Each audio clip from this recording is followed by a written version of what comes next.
من الشیطان اللعین الرجیم بسم اللہ الرحمن الرحیم۔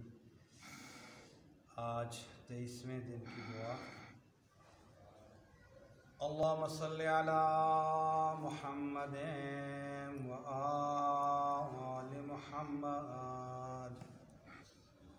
اللہم اغسلنی فیہ من الذنوب وطہرنی فیہ من العیوب وامتحن قلبی فیہ بتقوی القلوب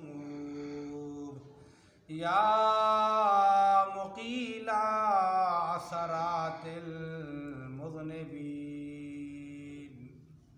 اے اللہ، آج کے دن میرے گناہوں کو دھو ڈال، میرے عیوب اور نقائص مجھ سے دور فرما دے، اور آج کے دن میرے دل کو آزما کر اہل تقوی کا درجہ عطا فرما۔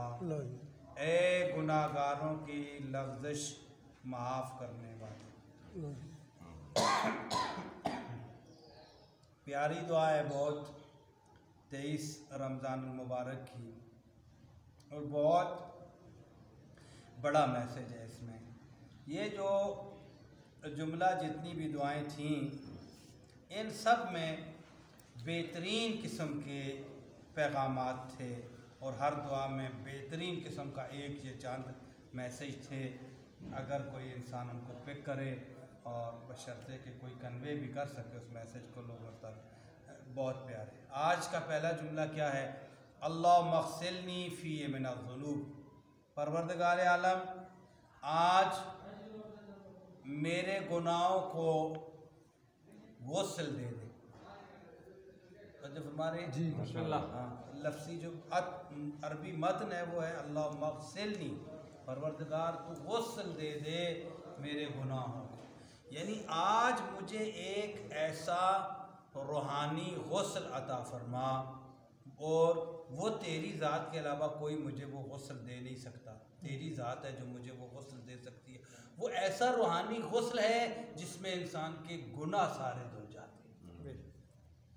ویسے بھی آپ دیکھتے ہیں 23 کا غسل عام جو فزیکی غسل ہے، فزیکلی جو غسل ہے، یہ بھی مستحب ہے۔ اور یہاں بھی روایت ہے شاہ جی، عقیل شاہ جی، یہاں بھی معصوم فرماتے ہیں، کمال ہے، فرماتے ہیں جو آپ یہ غسل کرتے ہیں، خصوصاً یہ 23 کا، 19 21 کا بھی اس طرح ہی ہے، فرماتے ہیں یہ ایک ایک قطرہ جو آپ کے بدن سے ٹپک رہا ہے، آپ یہ سمجھیں کہ یہ آپ کا ایک ایک گناہ دھل رہا ہے، اور اس کے بدلے ایک ایک درجہ مل رہا ہے آپ کو ڈبل۔ اس کا ٹائم آگا صاحب کیا ہے؟ ٹائم اس کا یہ ہے کہ نماز مغربین اس کے ساتھ پڑھیں، بس بس ہم یہی نے تو ٹائم ہے۔ نہیں کیا ہے۔ ہاں یہی ٹائم ہے اس کا، لیکن یہ کہ بعد میں بھی کر سکتے ہیں، پھر مغرب کے بعد، مغربین کے بعد بھی اگر کرنا چاہیں تو کر سکتے ہیں، پھر کل کے دن کا بھی ہے نا۔ اچھا ہاں، تو ان اغسال کی، ان غسلوں کی بہت زیادہ اہمیت ہے۔ فرماتے ہیں یہ جو آپ کے قطرے ٹپک رہے ہیں گویا آپ کے گناہ دھل رہے ہیں، ٹھیک ہے، اور ایک ایک قطرے کے بدلے آپ کو نیکی مل رہی ہے، ڈبل ہے، گناہ معاف ہو رہے اور نیکیاں بھی ساتھ مل رہی ہیں۔ دعا میں بھی آج یہی ہے، اللہم اغسلنی فی من الذنوب، پروردگار عالم آج مجھے ایک ایسا غسل دے دے تو روحانی جس سے میرے گناہ سارے دھل جائیں۔ اللہ اکبر۔ اور وطہرنی فی من العیوب، اور پروردگار عالم مجھے ایسے پاک کر دے آج کہ میرے دامن میں کوئی کسی قسم کا عیب، داغ، دبا نہ رہے، ایسا مجھے پاک کر دے۔ وَامْتَحِنْ قَلْبِي فِيهِ بِتَقْوَى الْقُلُوبِ، اور پروردگار عالم آج میرے دل کا امتحان لے، اور ایسا ہو کہ میرا دل اس امتحان میں کامیاب ہو جائے۔ کیا امتحان ہے؟ تقوی کا امتحان، جو دلوں سے لیا جاتا ہے۔ تقوی کا امتحان انسان کے دلوں سے لیا جاتا ہے، دل سے لیا جاتا ہے، اور جو شخص اس امتحان تقوی الہی میں جس کا دل کامیاب ہو گیا، اور جو انسان کامیاب ہو گیا، بس وہ ہے کامیاب، جس کے لیے قرآن نے بھی کہا ہے فَقَدْ فَازَ فَوْزًا عَظِيمًا۔ سب سے بڑی کامیابی یہ ہے کہ انسان اللہ کی بارگاہ میں کامیاب ہو جائے، اللہ کے ہاں کامیاب ہو جائے۔ ہم بعض دفعہ آپ اور میں ہماری یہ کام ظرفی ہوتی ہے، کم عقلی ہوتی ہے، کم فہمی ہوتی ہے، کم شعور ہوتا ہے ہمارا، جس کی وجہ سے بعض دفعہ ہم کیا کرتے ہیں، ہم ایک دوسروں کی نسبت سے اپنے آپ کو کامیاب دیکھتے ہیں کہ یا دنیا کے امتحانوں کی نسبت سے کامیاب دیکھتے ہیں. ہاں جی، دنیا میں جتنے بھی انسان کے امتحان ہیں جس بھی حوالے سے ہے، ٹھیک ہے، کوئی تعلیمی ہے، غیر تعلیمی ہے، ٹھیک ہے، ان میں اگر انسان کامیاب ہو جاتا ہے، اور دیکھیں قدرتی طور پر خدا کا ایک ایسا نظام ہے، امتحان ایک نام ہی ایسا ہے جس سے انسان میں ایک وہ کیفیت سی پیدا ہو جاتی ہے. ٹھیک ہے، امتحان ہو رہا ہے، ٹھیک ہے. تو کیا ہے،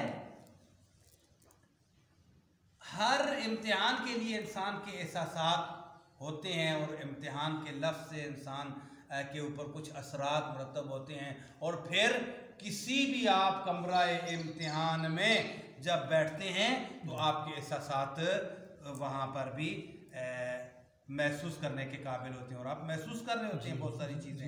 ٹھیک ہے، یعنی انسان، ایک بات عرض کروں، یعنی انسان جتنا بھی اس کے پاس کانفیڈنس ہو، جتنا بھی انسان دلیر ہو، جتنا بھی جرأت مند ہو، امتحان کا سن کر ایسے نہیں ہو سکتا کہ وہ نارمل رہ جائے. بالکل ایسے نہیں ہو سکتا کہ وہ امتحان کا سن کر پھر کیا ہے، یا کمرہ امتحان میں بیٹھ کر بھی نارمل ہو، اگرچہ لائق ہو، اگرچہ سارا پیپر اس کو آتا ہو، کچھ بھی نہ بھولتا ہو، لیکن اچھا اگر ایسا ہے تو پھر آپ اور مجھے غور کرنا چاہیے اس بات پہ کہ ہم نے جو سب سے بڑا امتحان دینا ہے وہ اللہ کی بارگاہ میں. بے شک.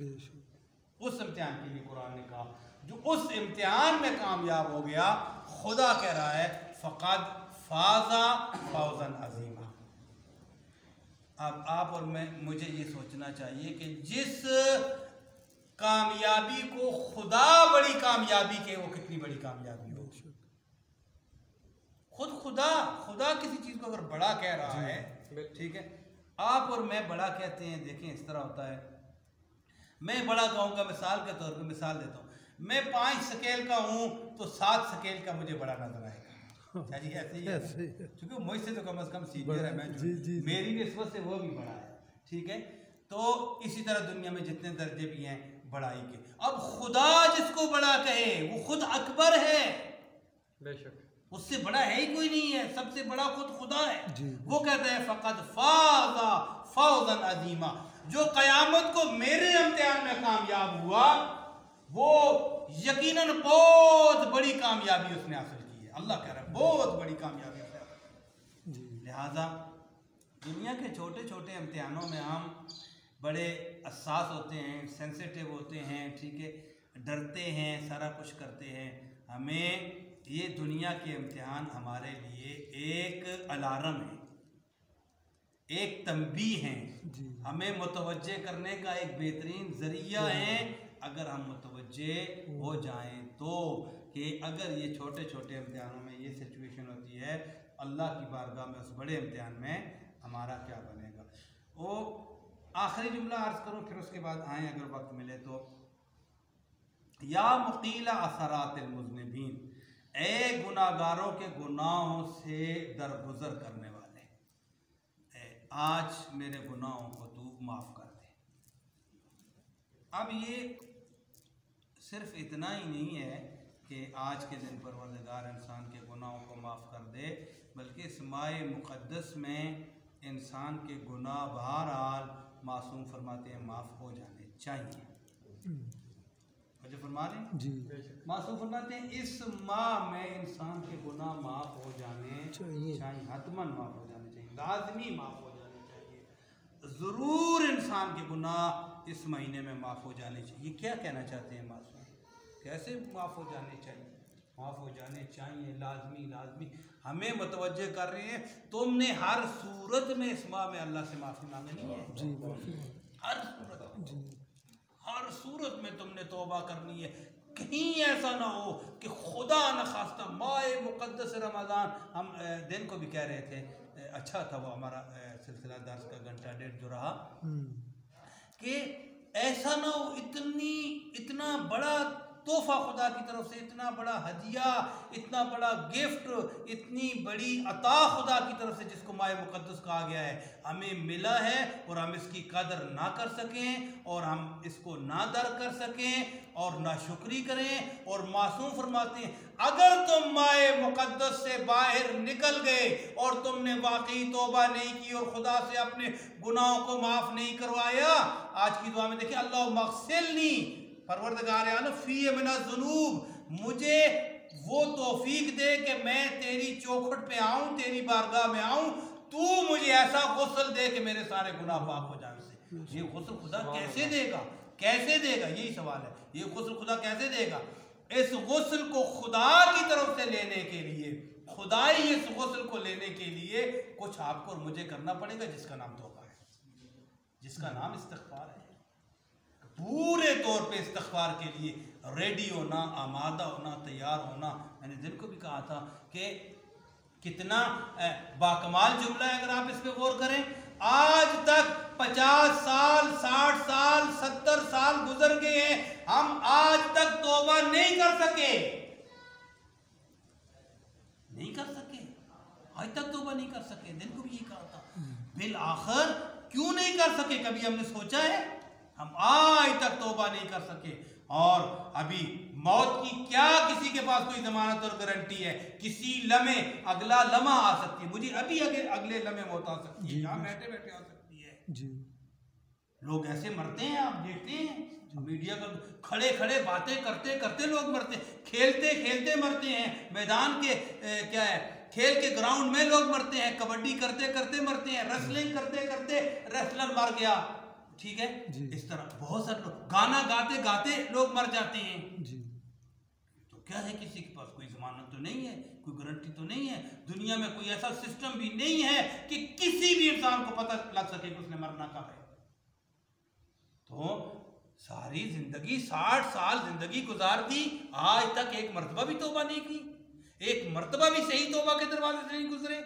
ٹھیک ہے، تو یہ ہے پروردگار عالم، یعنی مجھے وہ توفیق عطا فرما میں تیری بارگاہ میں آؤں، جب واپس جاؤں گناہوں کا غسل کر کے جاؤں.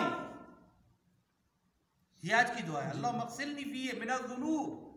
ٹھیک ہے، میرے سارے گناہ دھل جائیں، میرے سارے عیب پاک، وطاہرنی فیہ من الذنوب من العیوب، اور آج میرے سارے عیب جتنے بھی ہیں، سارے نقائص جتنے بھی ہیں، ایک دفعہ پاک ہو جائیں.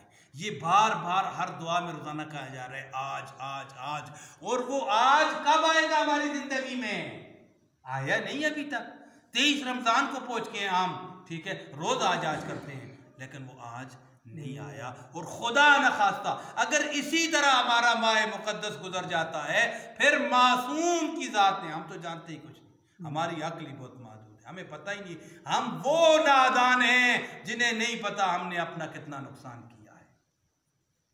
ہم وہ بے وقوف ہیں، ہم وہ ناسمجھ ہیں، ہمیں تو پتہ ہی نہیں ہے کہ ہم اپنا کتنا نقصان کر رہے ہیں. پھر معصوم ہمارے اوپر افسوس کرتے ہیں، امام افسوس کرتے ہیں، پھر امام گریہ کرتے ہیں ہمارے اوپر، اللہ امام پھر روتے ہیں ہمارے اوپر، باقاعدہ گریہ کرتے ہیں، افسوس کرتے ہیں، اور بعض دفعہ بلند آواز سے بھی ہمارے اوپر روتے ہیں. امام روتے ہیں اپنے شیعوں پر. ہمارے شیعہ غفلت میں ہیں اور توبہ جیسی خدا کی نعمت سے فائدہ نہیں اٹھایا انہوں نے.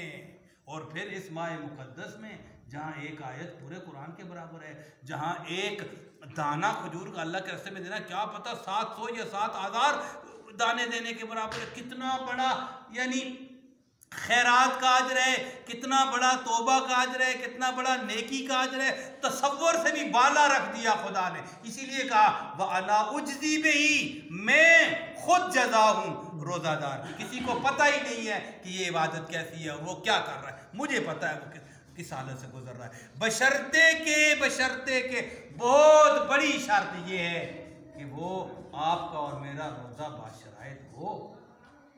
باشرائط ہو تو توبہ کی توفیق مل سکتی ہے، باشرائط ہو تو اس کے ساتھ جب بھی آپ نے، میں گارنٹی اور ضمانت سے کہتا ہوں، اگر میں نے ماہ رمضان کا ایک روزہ بھی، بڑا پیغام ہے آج سے، ایک روزہ بھی پورے طور پر شرائط کے ساتھ رکھ لیا ہوتا، اسی روز مجھے توبہ کی توفیق مل جاتی. نہیں رکھ سکے. 30 کیوں رکھے پروردگار عالم تو نے روزے؟ نمازیں 5 کیوں رکھی تو نے پروردگار عالم؟ ٹھیک ہے، اتنی نمازیں زندگی میں، اس لیے کہ ممکن ہے انسان زندگی میں ممکن ہے ایک ہی نماز ایسی پڑھ جائے، ایک نماز زندگی کی ایک نماز ایسی پڑھ جائے کہ وہ نماز اس کے لیے کافی ہو جائے. 30 روزوں میں سے ممکن ہے ایک روزہ اتنے اخلاص کے ساتھ، اتنے کمال کے ساتھ، اتنی معرفت کے ساتھ، اتنی احتیاط کے ساتھ رکھ جائے، وہ ایک روزہ اس کی بخشش کے لیے کافی ہو جائے. لیکن جب ہوگا تو انسان کو محسوس ہو جائے گا. وہ پھر کیا ہوگا؟ جب انسان اتنی احتیاط سے روزہ رکھے گا، اتنی پرہیز، اس قدر آخری حد تک پرہیز کرے گا، اس کو توبہ کی توفیق ملے گی. اس نے آج ہمارے پاس آخری شب قدر ہے، ماہ مقدس رمضان. ہم روٹین وائز ہم زندگی گزار رہے ہیں، حتیٰ کہ ہم نے اس ماہ مقدس کو بھی کافی حد تک، میں یہ نہیں کہنا چاہتا ہوں آپ نے ماشاءاللہ بہت بڑی عبادت کی ہے، خدا آپ کو بہت بڑا اجر دے گا، آپ کی سوچ سے بھی زیادہ، لیکن کافی نہیں ہے. جن کو بھی کہہ رہے تھے 2 بھوکے مولا نے کہا کبھی سیر نہیں ہوتے. علی امیر نے ایک روحانی بھوکا، ایک مادی بھوکا، ٹھیک ہے. لیکن ہمیں توبہ جب تک ہم نے نہیں کی، توبہ سے کے دروازے سے جب تک نہیں گزرے، ٹھیک ہے، اس وقت تک ہمیں قطعاً مطمئن ہو کر نہیں بیٹھنا چاہیے. اور امام نے فرمایا سب سے بڑا بدبخت ہے وہ شخص جس کو ماہ مقدس جیسا مہینہ ملے اور وہ توبہ کے بغیر اس کو گزار دے. سب سے بڑا، اس سے بڑا بدبخت پھر اللہ کی مخلوق میں کوئی بھی نہیں ہے. کہاں ماہ مقدس گزر جائے اور وہ توبہ نہ کر سکے اور اس کے گناہ نہ بخشے جائیں. پھر میرے امام نے کہا بس پھر اس کے بعد خدا بے شک کریم ہے، مہربان ہے، سارا کچھ ہے، لیکن اس کے بعد اس کے گناہ نہیں بخشے جا سکتے. جو کریم ہے اس نے تمہیں ایک ایک نیکی کا 70 ہزار درجہ اس مہینے میں دے رہا ہے، تو اس سے زیادہ کریم بعد میں تو نہیں ہوگا نا. اگر آج نہیں بخشوا رہے اس مہینے میں، ایک آیت کا پورے قرآن کا ثواب آج دے رہا ہے نا، روزوں کے بعد تو نہیں دے گا، رمضان کے بعد پھر. لہذا بعد میں آپ اس کریم کی بارگاہ میں نے اس دن بھی جملہ کہا تھا کہ اگر غور کیا ہو کس نے، میں نے کہا تھا کہ رمضان کے علاوہ آپ جب خدا کی بارگاہ میں آتے ہیں آپ کے لیے شرائط سخت ہیں. رزق حلال ہونا چاہیے، زبان کی پاکیزگی ہونی چاہیے، اور بہت سارے گناہوں سے آپ کو بچ کے آنا چاہیے، کیونکہ ہر چیز کے اثرات ہیں. ہر گناہ کا انسان پر اثرات ہوتا ہے، کہ اثر ہوتا ہے کیا روح پر، کیا جسم پر، کیا اعصاب پر. گناہ کے سخت اثرات ہیں. یہ وہ نہیں ہے، کھیل نہیں ہے، تماشا نہیں ہے. چلے تو میں کہ یکریہ ان یطلع علیہ الناس، یہ لفظ ہیں کہ انسان جب گناہ کر رہا ہوتا ہے ڈر رہا ہوتا ہے، خوف کھا رہا ہوتا ہے، اور یہ خوف انسان کی روح پر بھی اور انسان کی باڈی پر بھی اس کے ٹوٹلی طور پر منفی اثرات پڑتے ہیں، اور انسان ڈر رہا ہوتا ہے. پہلے جب گناہ کا ارادہ کرتا ہے وہاں سے ڈرنا شروع کرتا ہے. شاہ جی اب میں جاؤں نعوذ باللہ یہ برا فعل کروں، پہلے تو یہاں ہی ڈر رہا ہے جب ارادہ کر رہا ہے، ٹھیک ہے. پھر جب گناہ کے لیے چل پڑا رستے میں بھی ڈر رہا ہے، اور پھر جب گناہ کر رہا ہے پریکٹیکلی اسپیشلی ڈر رہا ہے کہ کوئی مجھے دیکھ نہ لے، کسی کو میں کیسے پھر لوگوں کے درمیان زندہ رہوں گا اگر لوگوں کو پتہ لگ گیا کہ میں اتنا گندا ہوں، اتنا گناہ گار ہوں، ٹھیک ہے.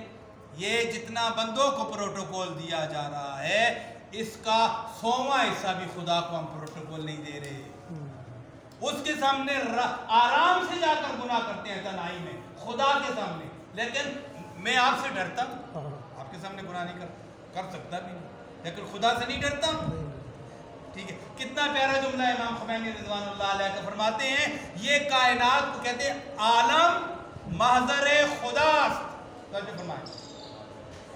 محضر خداست، محضر خداست، در محضر خدا معصیت خدا نہ کنی.